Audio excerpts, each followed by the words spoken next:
রাসূলুল্লাহ বলেছেন মুসলমান হলো সেই ব্যক্তি, আমরা কি বলো তো মুসলমান, বলো আমরা কি? ভালো মুসলমান সেই যে যার হাতগুলি ভালো কাজ করে, যার হাত দিয়ে অন্য মুসলমান নিরাপদ থাকে, যার মুখ দিয়া অন্য মানুষ নিরাপদ থাকে, সেই হলো ভালো মুসলমান। এই জন্য ভালো আচরণ করতে হবে সব সময়। রাসূলুল্লাহ আরো বলেছেন ইত্তাকিল্লাহ হাইসুমা কুন্ত, তুমি যেখানে যখন থাকো আল্লাহরে ভয় করো।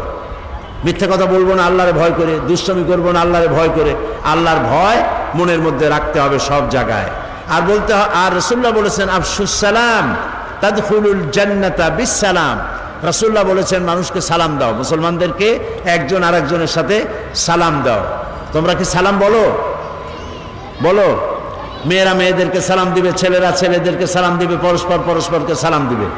সালাম বলবে কি বলে? আসসালাম বলো, আসসালামু আলাইকুম ওয়া রাহমাতুল্লাহ।